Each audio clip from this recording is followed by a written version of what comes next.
పూరా లోకల్. మిమ్మల్ని ఓవైసీ కలిసిండు నిన్న ఓవైసీ కలిసిండు మిమ్మల్ని. చాలా వైరల్ అయింది వీడియో ఇండియా మొత్తం. అంటే మద్దతు ఇస్తున్నారు ఓవైసీ మీకు? ఆయన వచ్చి నన్ను కలవలేదు, నేను నామినేషన్ వేసిన. ఆపోజిట్లోనే మస్జిద్ ఉంటుంది. ఓవైసీ సార్ అలా నమాజ్ చేస్తుండంటే నేను పోయినా బ్లెస్సింగ్ తీసుకుందామని. ఎంతనే మై గురు, పొలిటికల్ గురు. పోయి బ్లెస్సింగ్ తీసుకొని పోయినా. చెప్పినారు, నవీన్ ఎట్లయితే నువ్వు అందరినీ కలుపుకొని పోతావో రేపు నీ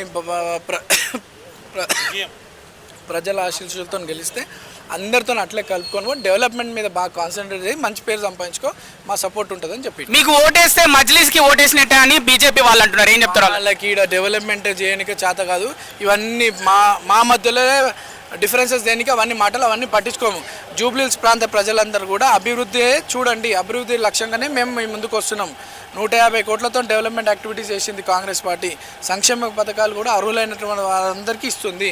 అభివృద్ధి కావాలా, సింపతి కావాలా, ఈ ఏమంటారు మతతత్వ రాజకీయాలు కావాలా, ఆలోచించండి. అభివృద్ధి ఉంటే మన పిల్లల భవిష్యత్తు కానీ సమాజ అభివృద్ధి కానీ కాంగ్రెస్ పార్టీ కోటేమని. రేవంత్ రెడ్డి గురించి చెప్పాలంటే రెండు మాటలు ఏం చెప్తారు? రేవంత్ రెడ్డి గురించి చెప్పాలంటే రేవంత్ అన్న అందరి వాడు, నాకు గాడ్ ఫాదర్. థ్యాంక్ యూ అన్న.